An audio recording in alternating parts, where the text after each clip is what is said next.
Hi there. In this lecture, we're going to continue talking about the popular art of the Edo period, and especially we're going to focus on the woodblock prints, the later tradition. And to do so, I want to first sort of step back and talk about some of the Western influences that were happening during the Edo period. Now, if you recall, when we were talking about the Edo period, it was a time where after the Shimabara rebellion, they kicked all the foreigners out.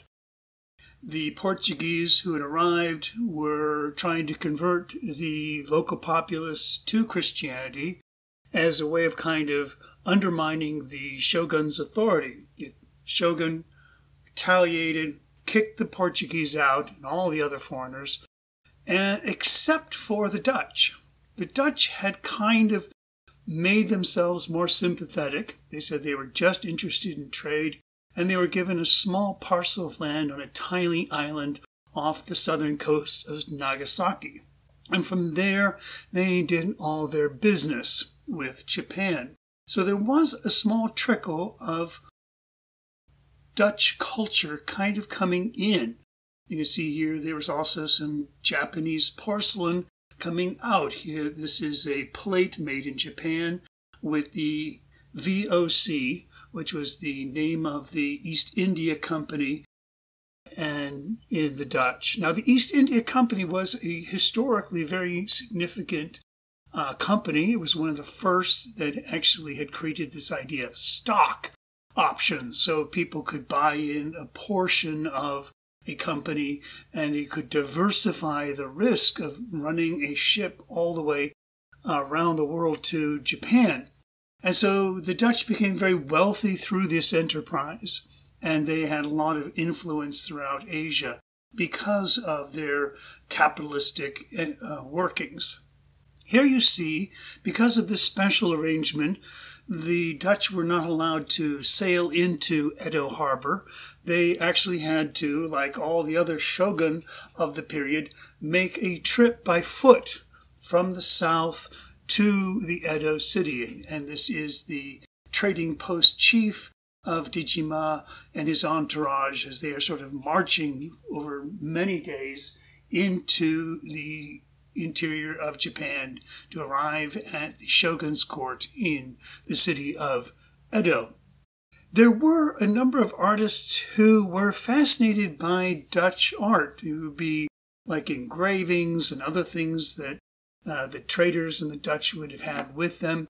Utagawa Toyohiro was especially interested in this idea of the still life and the rudimentary ideas of perspective drawing. Perspective was something, of course, that had been around since the Renaissance in Europe, but it hadn't really, an idea like this sort of mechanized viewing of the world through this very specific mathematical lens, hadn't really taken hold in Asia. And so Utagawa Toyohiro begins to sort of use these in his prints. And we start to see the start of it. This print is not successful at all in sort of realizing this. But again, a sort of slice of life, looking at things. This would have been a very important sort of development from, this way in which people would try and appreciate this new foreign art and tastes. People also became fascinated with this idea of Dutch landscape art, which was quite popular at this time. Landscape paintings, unlike the Chinese prototype where you were sort of immersed in the environment, seeing it from multiple perspectives. In the Dutch landscape, you're kind of hovering above the landscape, kind of an omniscient eye that sort of takes in a kind of vast horizon. And people found these sort of paintings fascinating, this kind of floating. And so they called them floating pictures, ukiyo, sort of like the first part of ukiyo-e. Instead of a floating world, it was just a picture where you were the floating subject looking down on Earth in this particular way. And this, in conjunction with some of the ideas of perspective, started to have an influence on the idea of landscape in Japanese art. Here we see Utagawa Toyoharu, who's doing a copy of a view from the Forum in Rome, which is sort of an amalgam of a number of different monuments of Rome. This would have been a print that someone who was on the Grand Tour would have taken. It has the Colosseum, and it has the Trajan's Column, and a number of other important landmarks kind of all sort of packed in the picture. But you can see that kind of hovering above the landscape and the way in which perspective kind of orders the scale of everything in the picture. Now, there was this sort of fascination with perspective, but there was also a sense that perspective wasn't like suddenly the answer to all pictorial representation.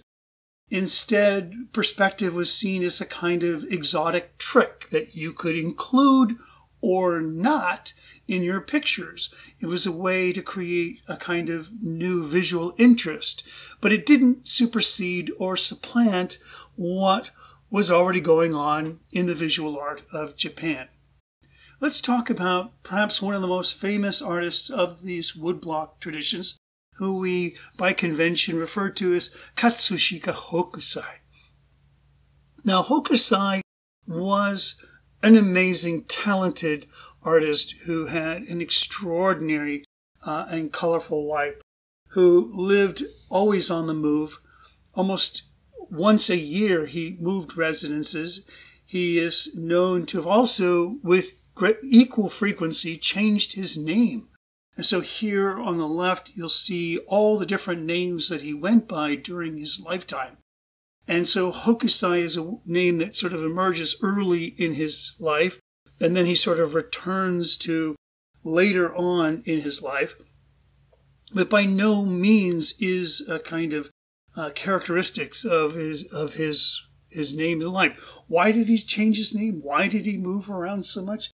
He was a restless man. He also engaged in every manner of genre of ukiyo-e art, from landscape to still life to horror pictures to pornography to children's toys. You name it, Hokusai did it with an extraordinary skill.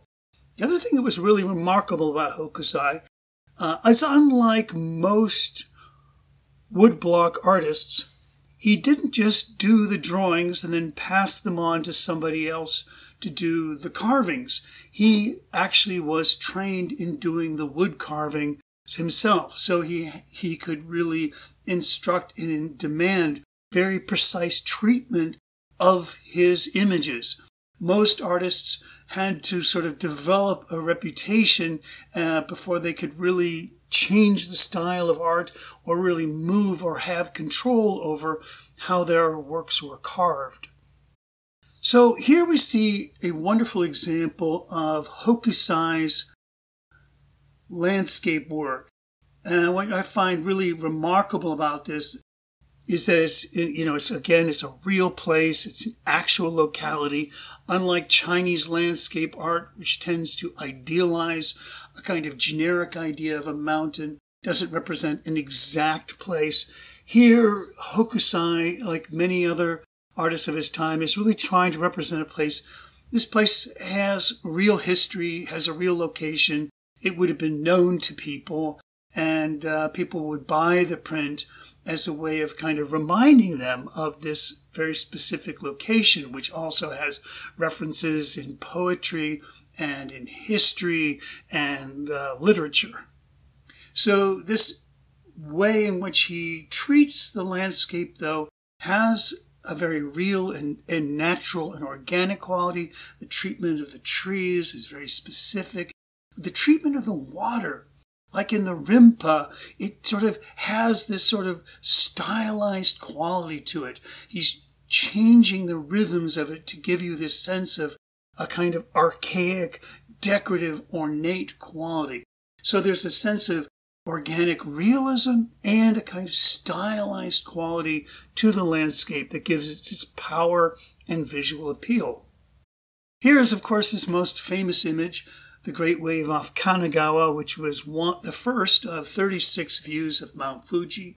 Mount Fuji is a very popular subject in landscape prints. It is a very important kami source of spiritual power, and is a place of, a monument that is beloved in, landmark that is beloved in Japan. You can see in the Great Wave, this towering wave, we are lost at sea, this wonderful asymmetrical composition, and the volcano mound of Mount Fuji appears to be like just another cresting wave. You can see the sort of echoes of movement between the rhythms of the water, the boats cutting through the waves, and then a lovely way in which the wave arc is echoed in the clouds behind it. You can kind of see a faint shadow of that movement in the clouds behind it. In a sense, he's creating something of great, vast distance, but at the same time, he's kind of flattening things out. These echoing things, the fact that the mountain looks like a wave instead of a distant point, pulls and pushes on our perception of depth. This is a truly spectacular picture of a remarkable design and execution, and was enormously popular in the time it was created. This again, he's creating 36 views of Mount Fuji. He's creating a thematic collection of images so that people would subscribe and buy every one of the 36 as it came out. This very dramatic composition ensured that every one of his prints would be bought and sold. Here is another theme that was dear to Hokusai, the idea of ghosts and ghost stories. He did this one series called 100 Stories of those ghost stories. It was a popular game where people would gather together and light 100 candles, and each person in turn would tell a ghost story. And at the conclusion of each ghost story, they would blow out a candle. And after 100 stories, the room would be plunged in darkness. As I mentioned before, Hokusai, in his multitude of genres, he also engaged in the genre of shunga. And so here we see this very famous image of the fisherman's wife who is kind of consumed by this octopus in this really crazy, erratic way. Notice the text kind of pouring over the whole background. A lot of that is sort of onomatopoeic, sexual sounds as this woman is being enraptured by the octopus. Hokusai's, perhaps his most famous contribution in Japan is his books of manga. Now, here you have to understand, if you have any idea what you think manga is today, the word manga at this time did not mean what it did today. Manga simply meant doodles, sketches, quickly done, without much thought. And Hokusai is using this as a way to kind of bring people into his style of drawing.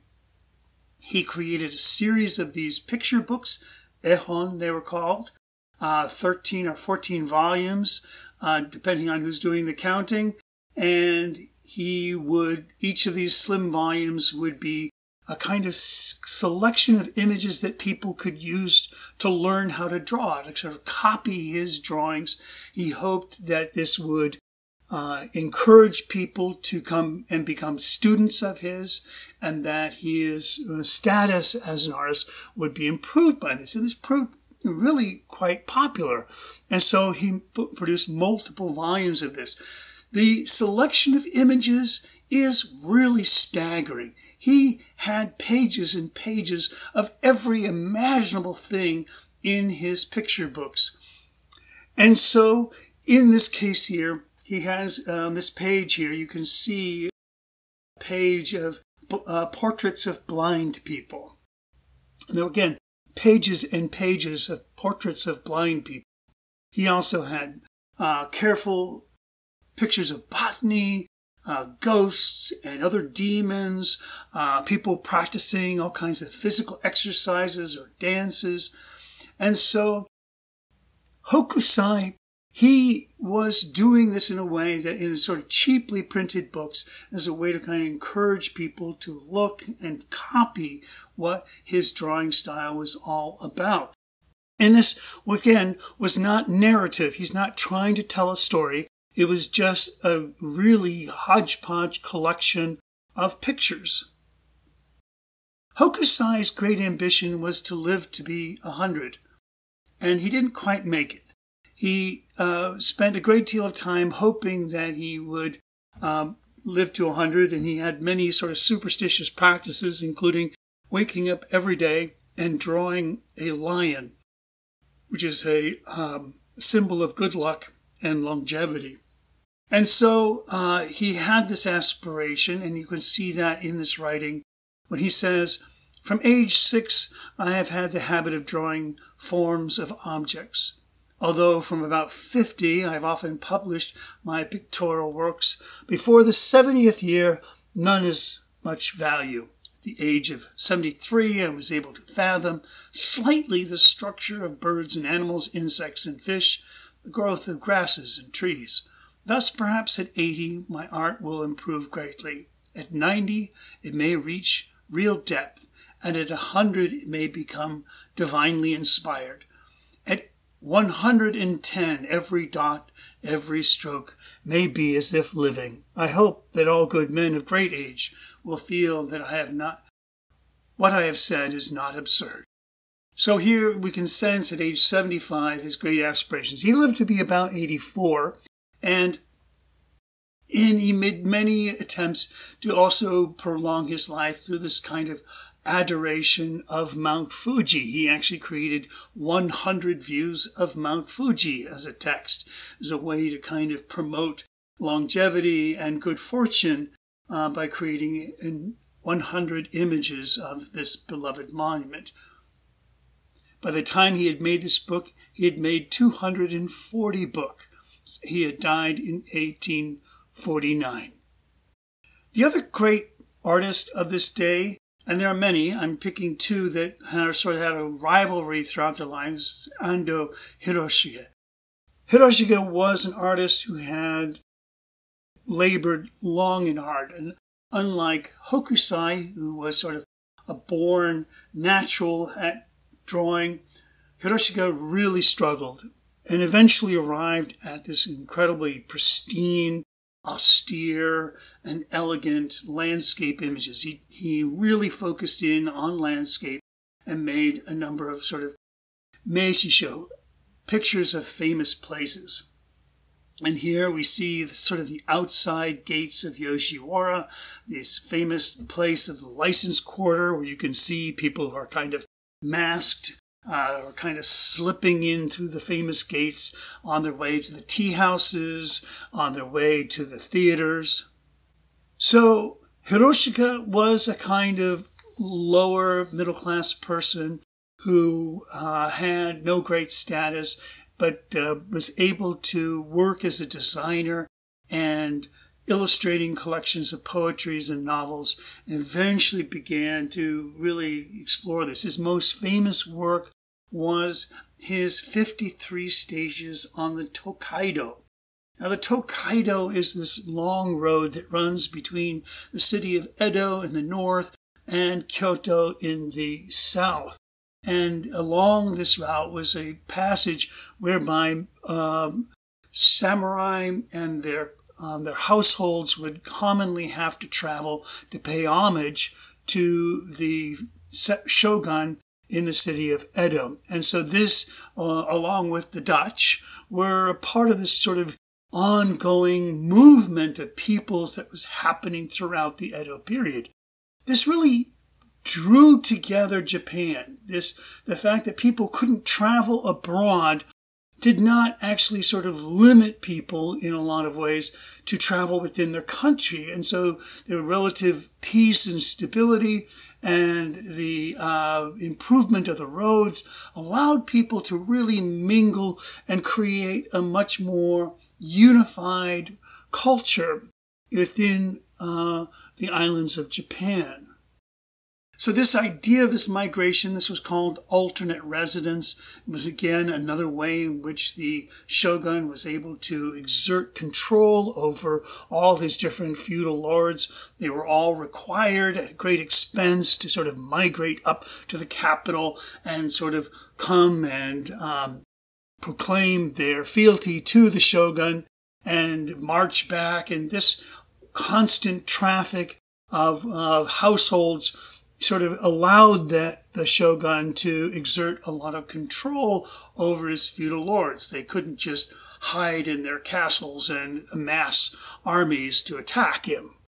Here is the last image of the Nihonbashi, 53 stages of the Tokaido, ending in the city of Kyoto.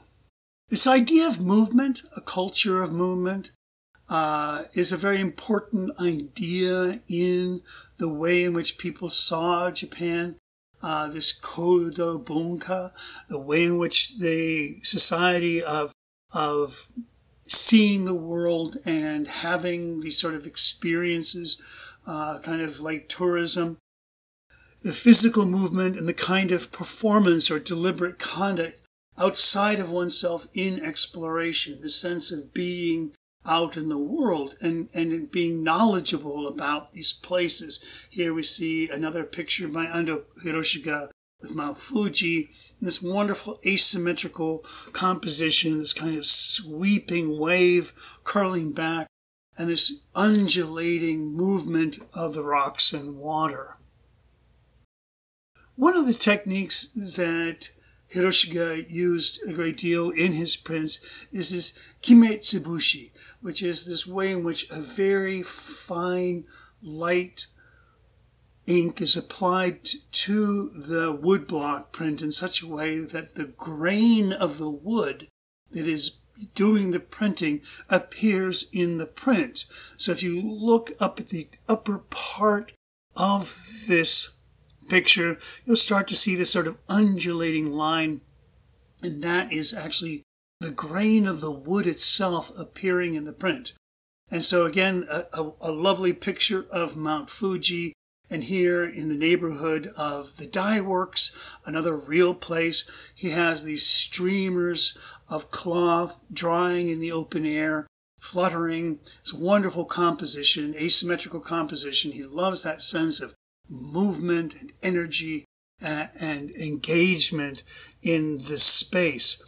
Because he's sort of framing these landscapes in a vertical format, he creates a really tight sense of depth. Like, we are more aware of the foreground than we are of the background in his pictures.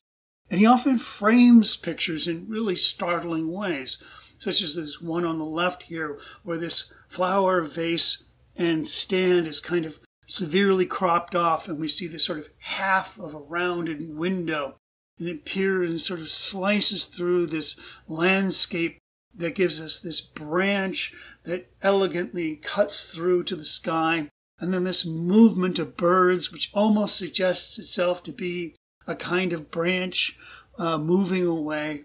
The sense of space here is really constrained. So another famous example is this bridge, in which the arc of the bridge and the movement of the river converge in really interesting ways, creating both a sense of space and volume, but also this remarkable flatness, the way the boat cutting along the bridge and the rain pouring down creates this wonderful sense of atmosphere and this incredible tension between the sense of flatness in the design and the space that it is creating. These ideas of design and space and framing were quite fascinating to many artists outside of Japan. And here we see an example of 30 years later by Vincent van Gogh, who took up Hiroshiga's woodblock print and enshrined it as an oil painting of his own, with his own sort of fanciful take on Japanese characters. This is a way in which Vincent van Gogh was trying to learn about these new kinds of compositions, these new kinds of bold and vivid colors, and apply them to his own painting ideas. We'll talk more about the Japanese influence on Europe, what became known as Japonisme, in our third and final section.